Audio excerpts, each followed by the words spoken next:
by now, you should all know who Libs of TikTok are. We've covered them quite a bit. Even Tucker Carlson has interviewed them, or I should say her, on his show. John, do you want to just get up the first link that I've got in here? Yeah, thank you, John. Before Libs of TikTok, for those who aren't aware, have been doing excellent work exposing all of the absolute nutters and leftists who would go on TikTok and just basically explain their evil plans to the world, to how they're going to indoctrinate and groom your children. It is hilarious. It is hilarious. These people have no self-awareness. They just put it all out there. And there are some examples of that we'll show.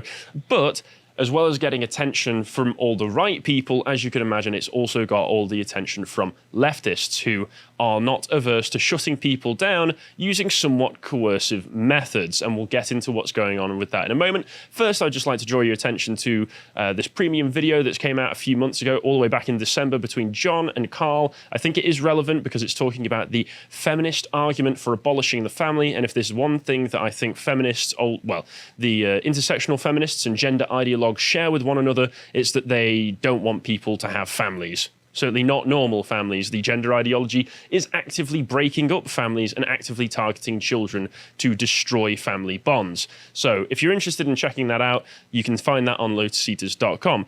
But let's get into the rest of this now. So people have been pointing out that, Libs herself said that the left has been triggered by seeing their own opinions being publicized. And this was on a recent segment that Tucker Carlson did where he references her. And I think he puts it quite well. So if we want to play this, and it'll also include some examples of the kind of content she posts. Last night, Twitter suspended a very popular account called Libs of TikTok. Now, Libs of TikTok is essentially an account that finds video of liberals talking about themselves and their own beliefs and posts it. It was, of course, targeted because once you see what these people are saying, they discredit themselves and horrify normal people. Here's some of the footage Libs of TikTok has unearthed. I want to talk to the kids. Sometimes human beings are more than boy or girl. Sometimes we're something else. Sometimes we're both. Sometimes we kind of float in between. Mostly I feel feminine or non-binary. Today I'm feeling really femme and cat-like as well. Yeah.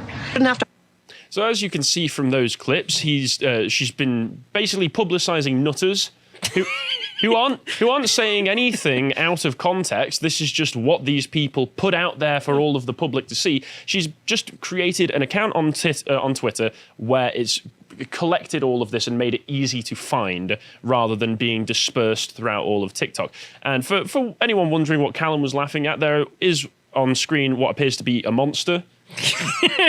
a woman. I think that's probably the best description for a lot of them. Yeah. Yeah. Most of them are monsters in different kind, but this one seems to outwardly be trying to look like a monster, where she's got tattoos all over her face. You could barely see the face underneath it. But one of the blackface to a whole new level. That one. Yes, but other than revealing that she is a woman, Libs of TikTok has so far been very successful at keeping her identity unknown, which, as we know from incidents with the likes of Andy No, is probably the best idea when you're revealing the kind of insidious plots that leftists have for our children. And she has pointed out herself as well, other people have. Remember, they're not after me, they're after your kids. I'm just in the way. It's true. It sounds a bit corny. It sounds like you're trying to be cool, but it's true. It's also a repurposed Trump meme about this, where it's like, they're not after me, they're after you guys. I'm just in the way as well. That's true. It's 100% true in the realm of Libs of TikTok. But as mentioned on that Tucker Carlson segment, she has recently been suspended. She's back up now, but she has been very, very well aware of this for a long time because she knows that what she's doing is going against the leftist agenda, which, incidentally, until Elon gets his hands on the whole pie, is the Twitter agenda as well. So she said back at the end of March, it's a matter of time before I get suspended. Never know which post will be my last. And then also, but just pointed out, if you want to keep receiving her content, she's got an email list so you can sign up for that. And then, of course, almost immediately after, she did get suspended. And it was, if you just want to click on these images. So it was for targeted harassment. The targeted harassment of pointing out, here is what leftists are saying, and everybody going, that's crazy. These people are nuts. targeted harassment. Stop harassing the innocent left. Yeah, all we want to do is groom your children, please. Is that too much to ask? Under the same policy that Twitter has, the targeted harassment, they've also taken down Jack Posobiec, Charlie Kirk, Tucker Carlson, all in the past. And I think the Babylon Bee is still not allowed back up on Twitter, are they? They've got a pretty indefinite suspension going on unless anything's changed. So this is basically just a cover-all policy. But I love it. That's so revealing, though, isn't it? The kind of people who are banned. It's like people showing the left what it is, and that's it, and people making satire. That can't be allowed. Well, I mean, once again, with stuff like the Babylon Bee, it's like South Park. The more satirical it gets, the more closer to reality it appears nowadays. But it's also because if you're the left, right, you want to shut down things that embarrass your ideology and are effective at embarrassing your ideology. So what do you go after? People showing other people what you are, and people making a joke about you. People literally just sharing clips, and they go, God, this makes us look terrible every single time. She is back up at the moment now, though, but that moves on to the next plot that is going on. The plot not just to suspend her, but to dox her. And with doxing, of course, comes physical threats of violence, comes all of the danger that comes with being a public figure, whereas previously she was a private figure. And I've tried to make sure when reporting this not to give any details that have been revealed about her, because I do not want to be partaking in a doxing attempt. It's also not really relevant. I mean, this is the difference between doxing and something that's in the public interest. I mean, like Andy Ngo will release publicly available information of someone who's been arrested because it's in the public interest. You know, this person has been released again, and, you know, they've engaged in these previous arrests for these previous crimes, right? You know, showing the justice system doesn't work. Releasing Libs of TikTok's name and address, why? What? How is that in the public interest? Yeah. That's not useful at all. Who does that serve other than, for instance, Antifa members who would want to physically harm her? Especially going after her family, which supposedly has happened as well. So I'll just read through a little bit of this. So the process of doxing Libs of TikTok began on Antifa-affiliated accounts, as if it would come from anywhere else, where users tracked through her tweets, linking them to dead accounts and following a trail of screen names to accounts shared details that they found to link Libs of TikTok to an actual person. Travis Brown, who doxed Libs of TikTok, has a reported history of doxing, stalking, and harassment. So once again, these are good and virtuous people doing these things, as you would expect. From there, a story ran at the Daily Dot, a left-wing outlet that is comfortable publishing photos of the children and of journalists that they don't like. In the Daily Dot's hit piece, which is merely a precursor for Lorenz to launder it through the Washington Post, Lorenz is the surname of the journalist who has been undertaking a lot of the... can we call it journalism? No. Or is it targeted harassment of the actual kind? Yeah. That's what it comes. I think we should call her harasser. Yes, the harasser, Taylor Lorenz, who is working for, I think, the Washington Post. And like they say, the Daily Dot already had a hit piece. It seems to be a precursor. I won't go into any more detail other than just say that they are trying to connect Libs of TikTok to January 6th, which may or may not be true. Doesn't really matter if it's true because it's not relevant. It's not relevant to the content that she shares. But also, what does this have to do with anything? I love the idea that like, she was the one who organised it all, bro. Yeah. Oh my god. What are you hoping to find? Like, she was the one who was stealing AOC's shoes. I just kind of like don't know. She was the one. Where is she? Where is she? Knocking on the cubicle door. I've got TikToks to show her. This is what you do. But yes, carrying on. So this journalist, Taylor Lorenz has been trying to get into contact with a bunch of people, including, of all people, I think, Christina Pushaw, who is the press secretary for based Florida man Ron DeSantis, who has referenced Libs of TikTok in the past and also said about how, you know, the fact that they've seen all the stuff that goes on there has actually actively informed policy decisions. So that's one of the reasons they are trying to take them down, is that Libs of TikTok is actively, one, doing fantastic journalism of the legitimate kind, and two, pushing real change, or at least causing real change. I know, but I love the steps, which is that Libs of TikTok will find someone promoting critical race theory in schools, and the governor of Florida's press secretary will pick up on that to give us a reason to ban critical race theory. How could Libs of TikTok do this? It's like, she wasn't even involved in it. Like, all she did was find it. Yeah. That's all you did. But so this harasser, Taylor Lorenz, has got in touch with Christina Pushaw via email saying, "Hi, Christina, I'm a tech reporter at the Washington Post. We're running a story exposing the woman behind the Libs of TikTok account." What does that mean? What does that mean? What are you trying to expose, and for what reason are you trying to expose it? Because you're not doing it for the benefit of the public discourse, so to say, because once again, it doesn't actually improve or add anything to the public discourse. So if we don't know her home address, then we can't continue talking. Yeah, how is Ron DeSantis going to feel when he knows where she lives? Oh, I can't continue to associate with this woman. Our story mentions your many interactions with the account and praise of it. If you'd like to offer comment, please let me know within the next hour. Blah, blah, blah. Yeah. And so Christina had a response to this, which was to just say, "You're a clown. You're a clown," but this also got the attention of people like Glenn Greenwald, who said that Taylor Lorenz is about to expose the private citizen behind some anonymous account on Twitter, and when people criticize her for it, she and her real friends claim Taylor is the real victim, trademark, and anyone criticizing this type of journalism will be guilty of causing her trauma. And he is absolutely dead on the money with that, with some of the stuff that we've got to go on further. But also, as was alluded to, Glenn pointed out that according to Libs of TikTok, if we move along, apparently Taylor Lorenz showed up at Libs of TikTok's relatives' houses and trying to badger them. So the bullies are claiming to be bullied, and Glenn carries on here saying, "What's the new journalistic principle being applied? Is it now permissible for journalists to investigate and expose the real identity of any anonymous social media user?" Which is a good point, because this is kind of opening up the floodgates for this sort of thing. If you can do it to one person, they can do it to all of us. Do you remember the CNN blackmail? Remember the guy, Han Asshole Solo, who put up a CNN meme that Trump retweeted? I don't remember this, actually. CNN got hold of his name and address and threatened to release it if he didn't delete everything. Oh, yeah, I did hear about that, actually. So he did, and then it was just like, CNN, what the hell's wrong with you? Like, this is evil. Yes, this is actively evil behavior. And he carries on, or is it just permissible if the anonymous social media user has a certain kind of politics? Because as we all know, this would not be happening if, for instance, it was cons of TikTok pointing out all the religious indoctrination going on in school. They'd be boosted. Yes, they would absolutely. It'd be all over CNN. It'd be all over all of the mainstream media circles. But because of the fact that it's pushing back against the leftist agenda, that is why this is suddenly permissible. And Taylor herself has released a very mature statement on this, saying, with a meme, the most basic reporting practices, right-wing media, is this doxing? Yes. Yes.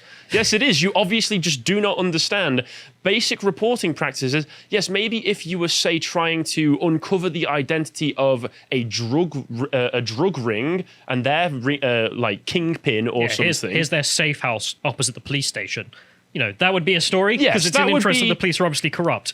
But I've been to their house and I'm going to expose her. Your own words, expose her. Well, what is that? I mean, otherwise, I don't know what else to call it.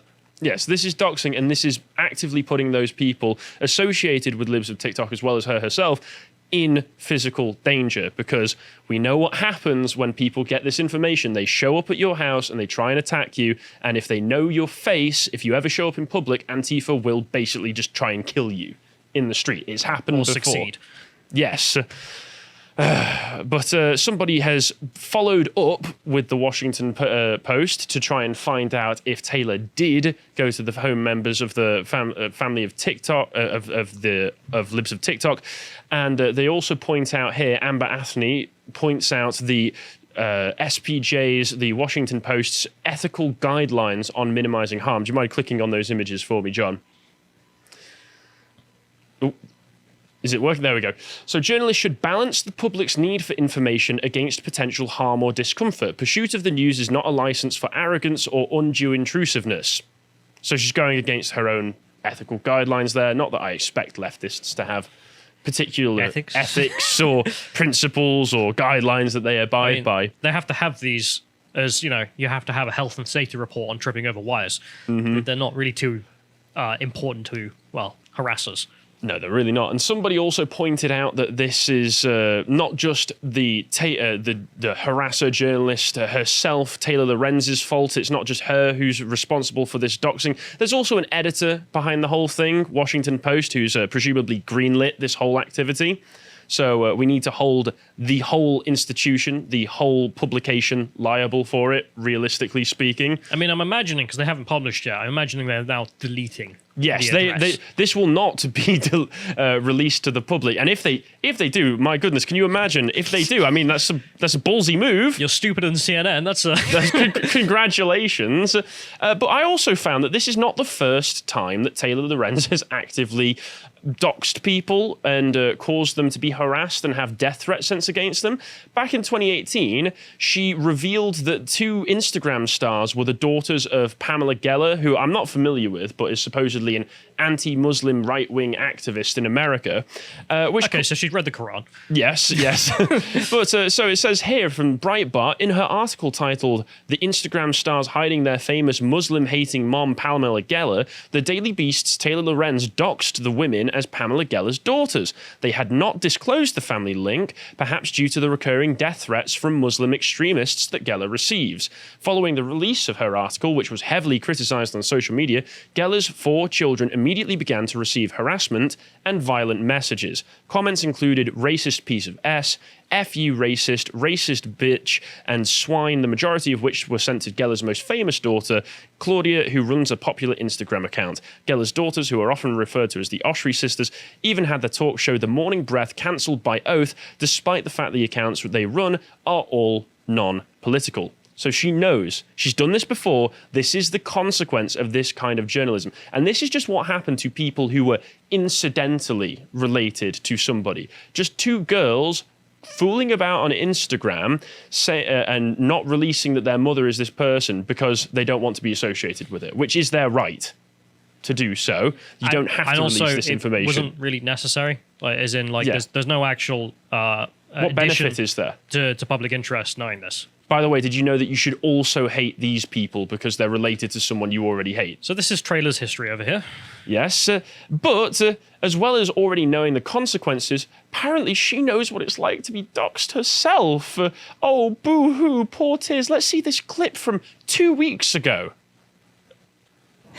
You feel like any little piece of information that gets out on you will be used by the worst people on the internet to destroy your life.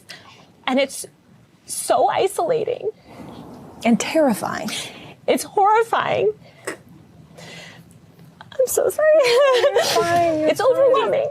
It's really hard. If you couldn't see the subtitles because you're just listening, it just said cry bully sobbing. pretty accurate right there. This is if you drown out the tears, you can hear some logic, which is that, well, this is clearly crocodile stuff. Like, she has engaged in doxing herself and has now had something done to her, and it's terrifying and unbelievable, horrifying. But now she's going to do it to Libs of TikTok. Why?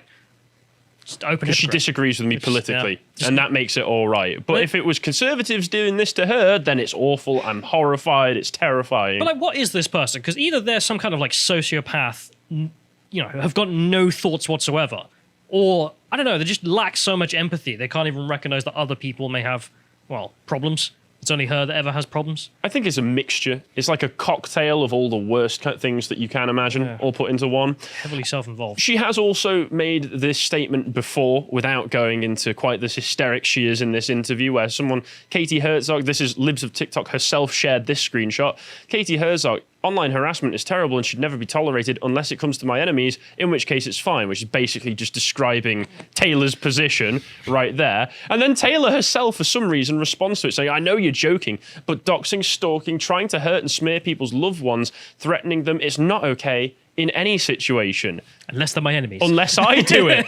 People on here who constantly stoke these politicized outrage campaigns want to dismiss it, but it shouldn't be dismissed. Has very real consequences. To be fair, I can see how from her logic, she probably sees what Libs of TikTok is doing as doxing and smearing people.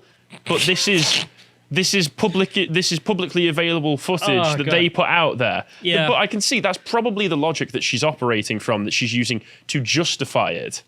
If you are wrong, if you don't know what doxing is, publicly available information isn't doxing. Like the police report on Mr. X, Antifa member who's been arrested for trying to kill a cop. Here's his multiple mugshots. Yeah, that's publicly available. If you upload videos to TikTok of you saying, I'm going to indoctrinate kids, please don't share, that's publicly available video we can share. because you uploaded it to a public platform. Oh, don't you understand? It was a verbal contract at the end this there. was a private space that anyone can view. Okay. Yeah, sure. There was also just another funny thing that people pointed out, which was that this little banner on the bottom here says 1 in 3 women under 35 experience online harassment. And then just move along, people also pointed out that, click on the left image. She's not. She's not under 35, she's 43. So that was just a weird little tidbit of information going on here. And you might not think that it's relevant, but then again, Taylor, is Libs of TikTok's identity relevant? No, so we can dunk on you for whatever we want. Turns out, use your own logic against you. You're not under 35. Why did you say you were under 35 for the Chiron? Yeah, it's not making you seem like a particularly trustworthy person. Can't even get the age right. Yeah, and because this is a coordinated attack, it wasn't just the Daily Dot, but Media Matters also published a similar article. So they all seem to be rallying around trying to get Libs of TikTok either doxxed or taken off of any platform where she can, publicize all of this information. Despite the fact maybe you should think about, if you're so worried about your not so secret gay agenda being revealed, maybe you should go back to it being not so secret and make it a secret agenda again instead of just publicizing it all over TikTok. Not to give you advice or anything. It is useful that they openly just say that they're evil now instead of trying to hide it. It is very useful, but I'm just thinking from a rhetorical standpoint, from their perspective, they go, hey, maybe we shouldn't look crazy and evil constantly. And they all go, no, it's the other people's fault for showing us being crazy and evil. But thankfully, for the time being, the end of this segment is just going to be me saying that thankfully, Libs of TikTok is currently safe. She has posted saying words cannot express how appreciative I am of the support I'm receiving right now. Thankfully, I'm currently holed up in a safe location. I'm confident we will get through this and come out even stronger. Grateful for all the thoughts and prayers. And sadly, there are some comments on this thread of people, if you just scroll down, we'll probably spot a few, saying, I guess you don't have a problem with Antifa accounts or Anonymous now, correct? And then people just saying like, oh, this is just what you deserve. Oh, you worried that people are going to track you down? Yes. But words cannot describe how vile some of the people who, despite the fact she's just been doxxed, despite the fact we all know all the problems that come with that, are still going, well, it's your problem. You did this to yourself. Screw you. I can't get over the guy who's like, what about the innocent anonymous Antifa accounts? Like, no, we got a police report of you trying to Molotov a man and burn him to death. Well, that's not your private Twitter account. Andy No has a medical bill he would like to send your way. Thank you very much. But yes, so for the time being, Libs of TikTok does seem safe, but they are trying to get her. And like we have already said, she's just standing between your kids and what's coming. If you appreciated that segment from the podcast of the Lotus Eaters, you can go to lotuseaters.com to get access to all the premium content we have on the site, such as the Contemplation series Josh does, this one on the cultural impact the United States has on Britain. Now, if you want to follow what else Josh is putting out, you can follow him on Getter at @Josh_firm on Getter. Thank you and goodbye.